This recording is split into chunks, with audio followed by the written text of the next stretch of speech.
Welcome back to United USA 2020 and beyond. Today is the 25th anniversary of the Phoenix Lights, a UFO that was spotted over South Mountain back in 1997. What was amazing about this particular sighting in Phoenix, Arizona is the fact that thousands and thousands of people saw it, recorded it with their cameras, and it was a well-known thing to happen out here in Arizona. It's a puzzle in the sky that a lot of people say is still unsolved.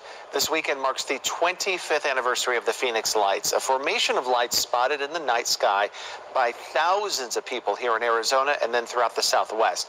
Now, some have tried to explain that phenomenon, saying that it was caused by military flares, but others say the answer is still unknown, but is out there, waiting to be found.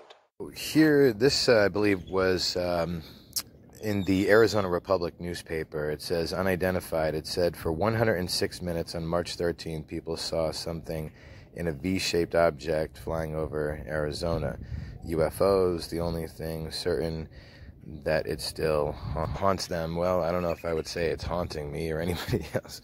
It is one of those strange things, and this is what some people were saying what it looked like, but I don't know.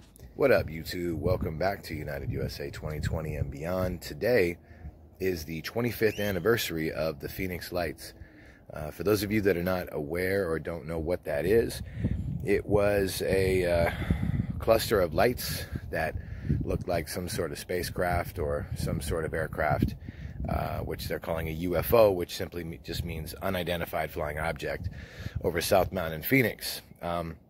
Actually, when it had happened, I remember I was hanging out with some friends, and we were listening to the radio, playing video games at the time. This is going back 1997, and I remember the DJ cut the song short and then got on the radio and said, hey, you know, the phone lines are lighting up. Everybody's calling us saying that there's something, a bunch of lights floating over South Mountain. You guys got to check it out. So we got up on the roof to get a better look. From where I was, we were probably, I'm going to say maybe between 10, 15 miles at the most. It was still good enough to where we could still see it on a pretty clear night. Because the lights were so spread out, it was still pretty easy to see. And I can't remember how long they floated up. I know it was over an hour. It seemed like a long time, but yeah, I was checking some articles and found some other video footage of it.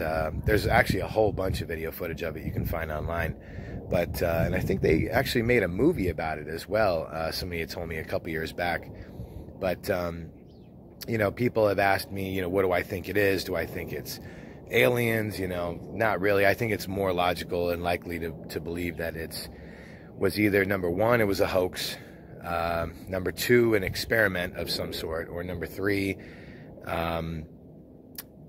anti-gravity technology that our government has that obviously they don't want to tell the public about, because if they tell Americans about it, then obviously our enemies know about it. But I mean, who knows? It was just one of those strange circumstances. So what do you guys think? I'm sure everybody's got an opinion about this. Feel free to chime in. Always interesting to hear other people's perspectives and viewpoints. Also, one of the other shapes was like kind of in the shape of a boomerang. I mean, that kind of looks like that's more like a triangle. But anyway, yeah, different theories about it. Very strange situation. So get back to me in the comments. Let me know what you think. Like and share.